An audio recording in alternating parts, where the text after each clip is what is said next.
So I realized that the first video of 2025 is way overdue.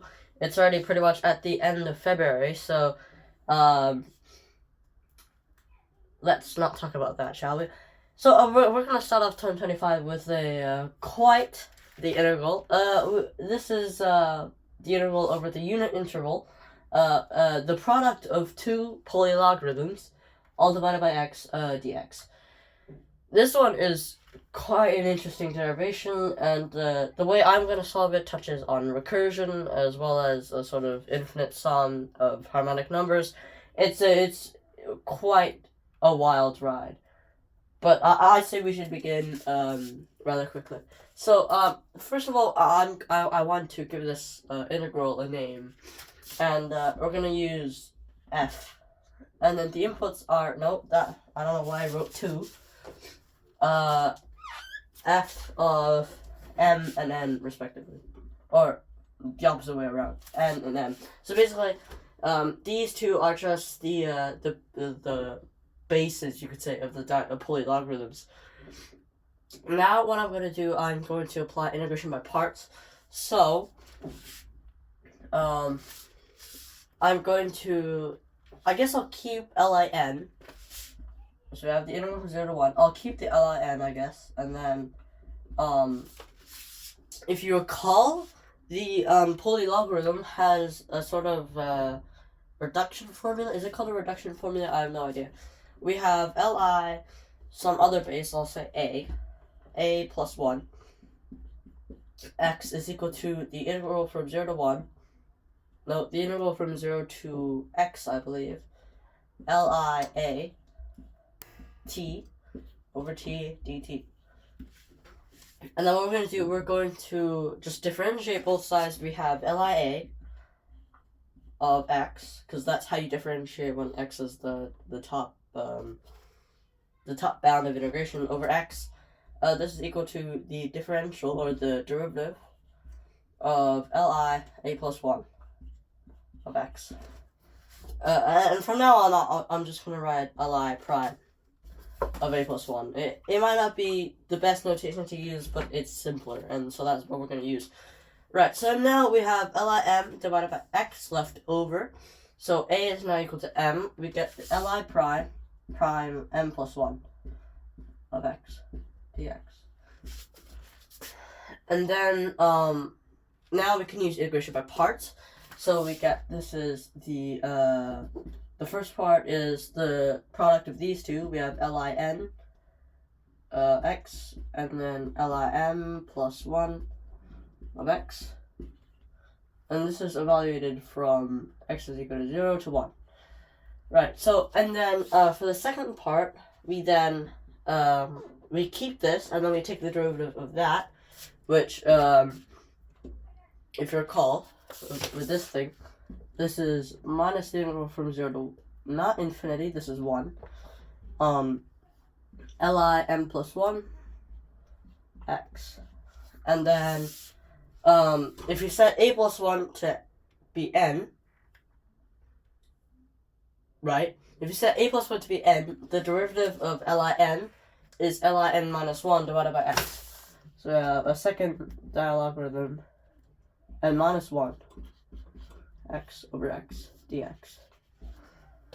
Okay, cool. So if you were just to evaluate this, when x is equal to 0, both of these are equal to 0 because the logarithm is basically a sum of a polynomial, and then when x equals 0, the polynomial is equal to 0.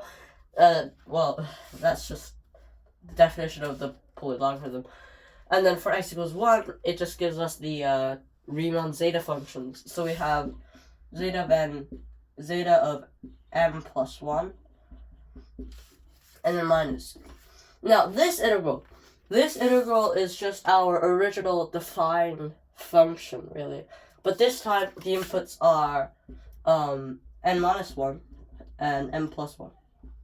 I'm trying to keep n and m the same as they were before, because we're going to use recursion for that. So let me erase a couple of stuff. This is the beginning, basically. And also, if my voice did change, yes, I have I have illness. That's the pretty much the only way I can express my situation right now. Anyway, so we have this is equal to zeta of n. Zeta of n plus 1. And then minus the function n minus 1, m plus 1. Okay, cool. So I can now erase this. Right, so we now have a clean whiteboard again, even though there is a bit of ink all over the place, but it's relatively clean. Right. Now, as usual with recursion, I'm just gonna plug this in, basically. So, if you plug this for that, this is zeta of n plus 1. Okay, then we have a minus, so we're gonna put a minus here. Now, n has turned into n minus 1, so we have zeta of n minus 1. And then zeta of m plus 1. But here we're plugging m plus 1 to that, so we have m plus 2. And then in theory, we get a minus minus, and then basically another function, another one of this function. And it's of the form f of n minus 2, m plus 2. Right, so now we could just continue, basically. We could keep plugging it in, like before, and we get, if you plug in n plus 2 to that, we have, n minus 2 to that, we have zeta of n minus 2. We have the zeta of m plus 2, and then plus 1, so we have m plus 3. And then basically it goes on, right? So this is an alternating finite sum, because we will end it at some point. This is a finite sum of the product of two zetas. Now, I did say we would end this, and this is because, well, the zetas, technically they aren't defined in the usual aspect without analytic continuation. They're defined for the input greater than 1.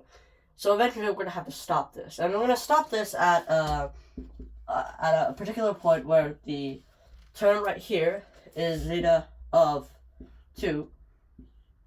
So now let's see. Let's see which term is that. Zeta of n. N is n minus 0. And this is the first term. So n minus 0. Wait, hold on. This is the first term. So it's going to be n minus 1 plus 1. This is going to be second term, n minus 2 plus 1. So it's going to be... So, and then we're going to 2. So we have, hold on. This is it's easier to write in sigma notation, I realize now. So we have something like n minus k plus 1, and then we have a 2. So n minus k plus 1 is equal to 2, n minus k is equal to 1, k is equal to n minus 1. So we're going to go for n minus 1 steps, I think, unless I mess this up. N minus 1 steps, yeah. So n plus 1 plus 2, so it's going to be n plus the number, so we have n plus, and then we have n minus 2, n, what? We have, okay, so first term here, second term here, all the way up to 0, so it's n minus 1 steps, plus n minus 1. Oh yeah, and then also this is an alternating sum, so we have a negative 1 here, and then this is the n minus 1, no, I realize now, when I was writing this equation, I really should have picked two letters other than N and M who read very similarly, but whatever. Now, we're not done yet because we still have a function. This is gonna be plus negative 1 to the n, f. Okay, so this is f of...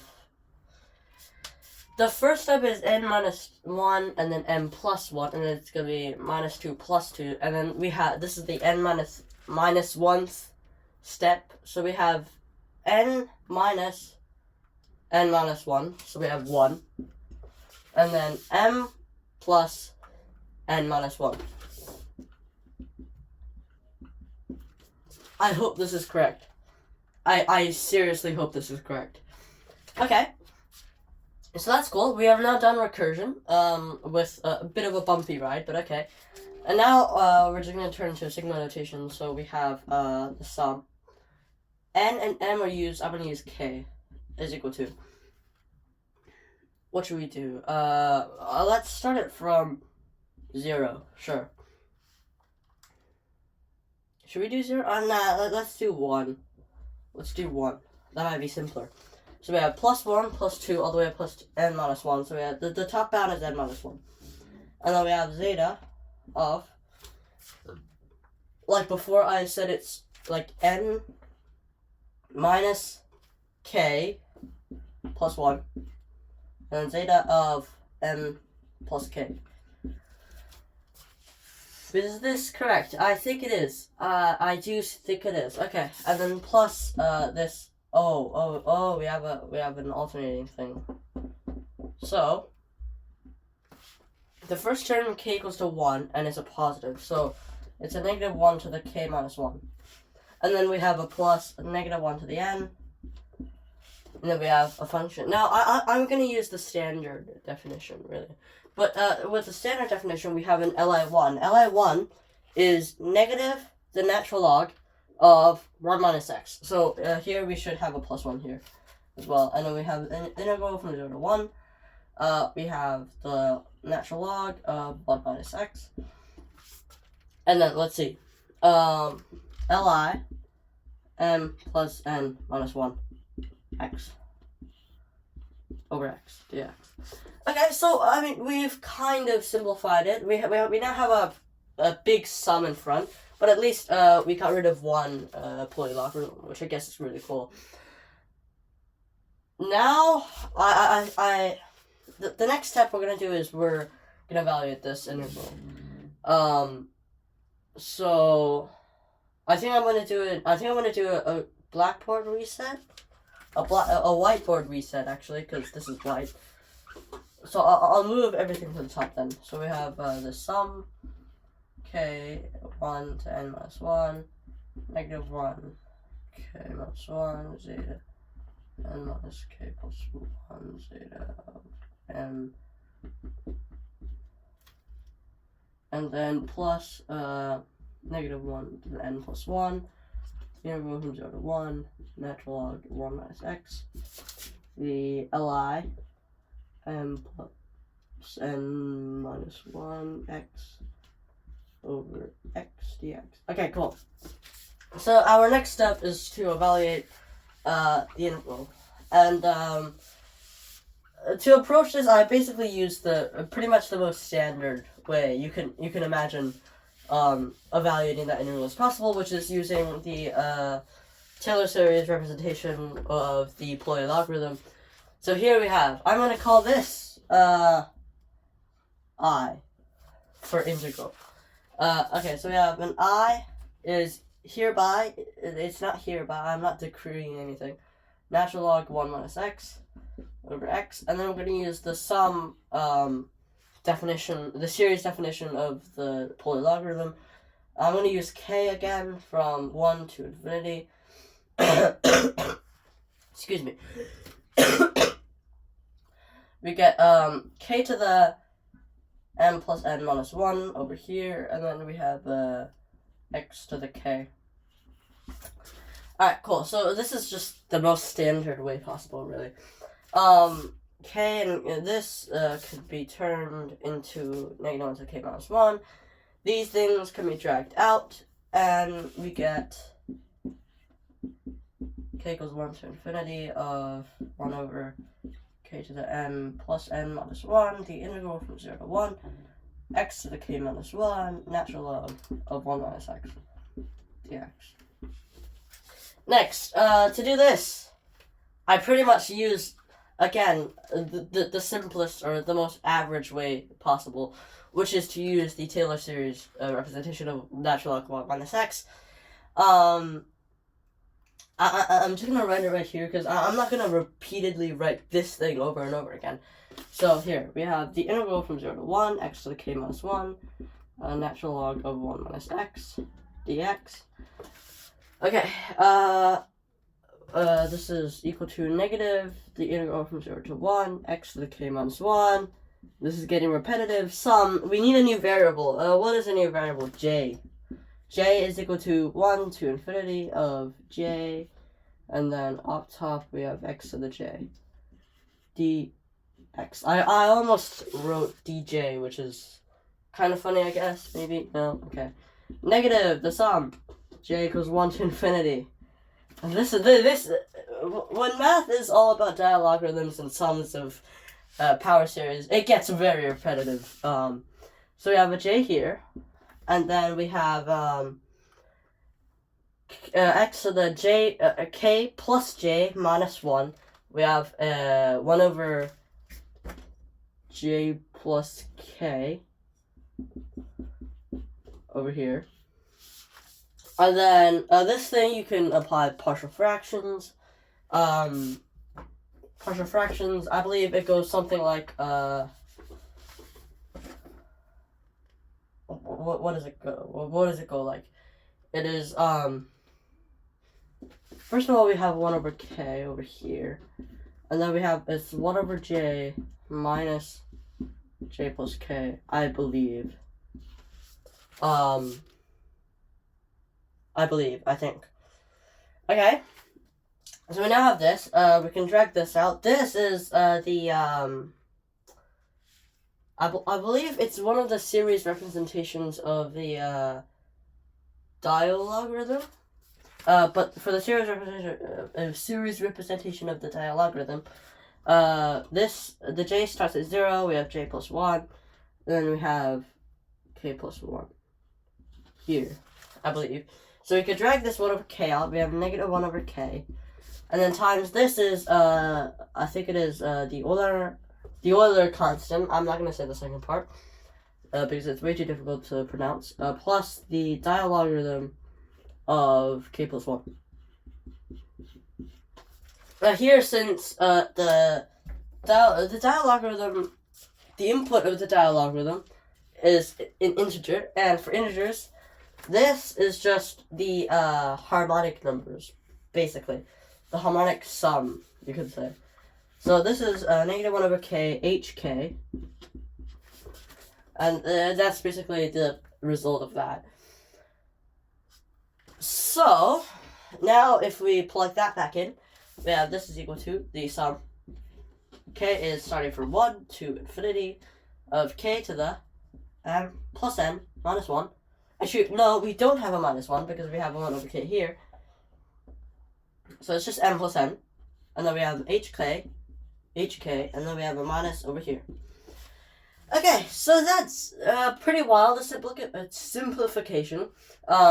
And this thing, this is actually a sum. I believe it was derived by Euler, I think, when he was investigating sums of this type. So the sum he calculated goes something like this. It was like the sum n. I shouldn't be using n, to be fair. So okay, right. So what have we used? We have used n, m. We have k. We have j. L.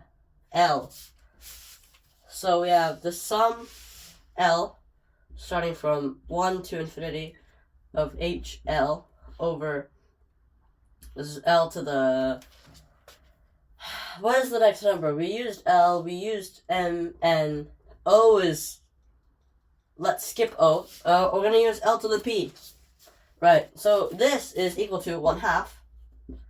If I have remembered this correctly, we have 1/2 here. We have p plus 1. This is the zeta of p plus 2.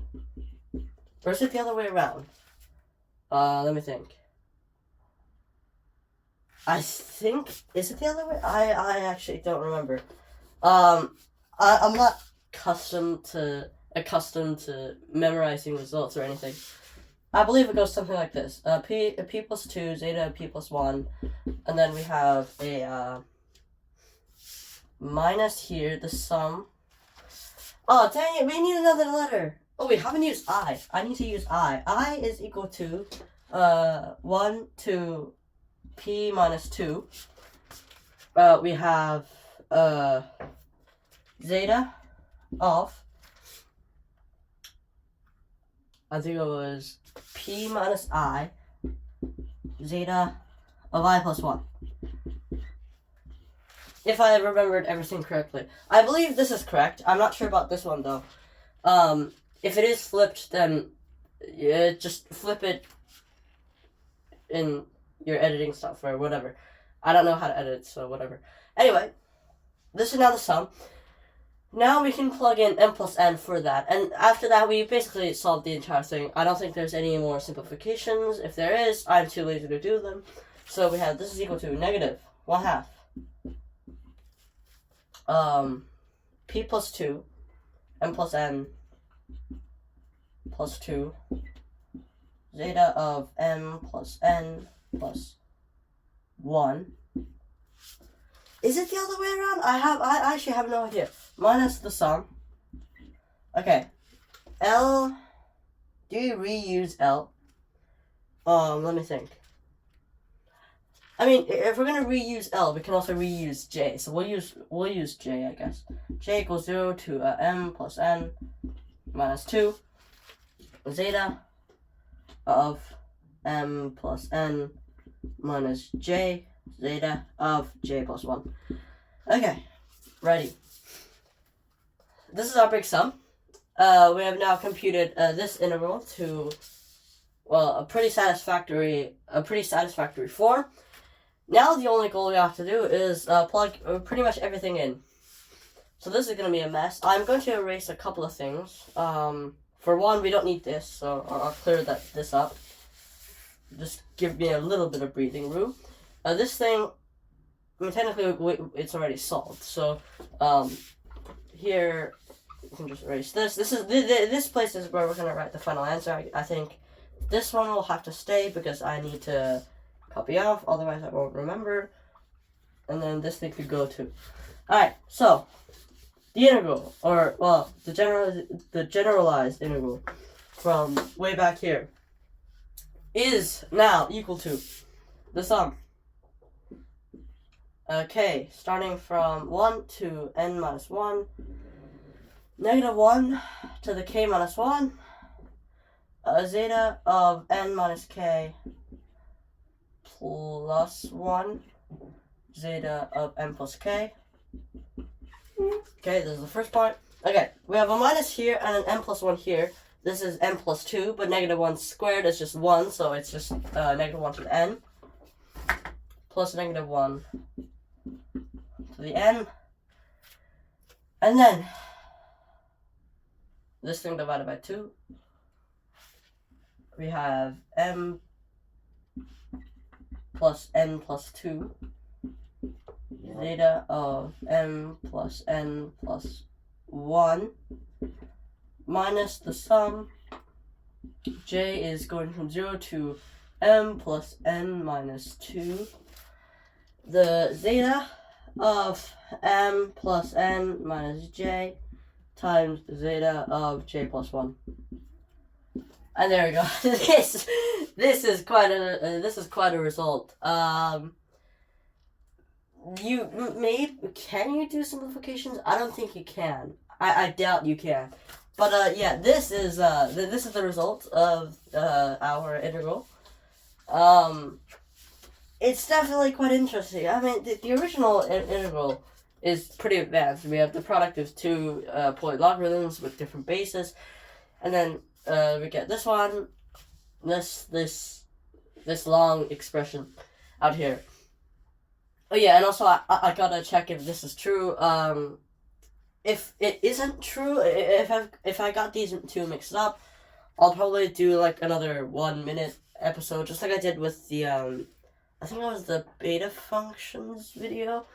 I'll make a sort of second video correcting that. But as long as I'm correct and I remember this correctly, this is the answer. It is definitely quite interesting. So anyways, that wraps it up for this video. I guess I'll see you in 2 weeks, maybe. I hope I can get to recording again, because I actually have a lot of new integrals over the summer, and this is what I do with them. I record them. So I'll see you guys next time, and hope you're having a great day. See you next time. Bye.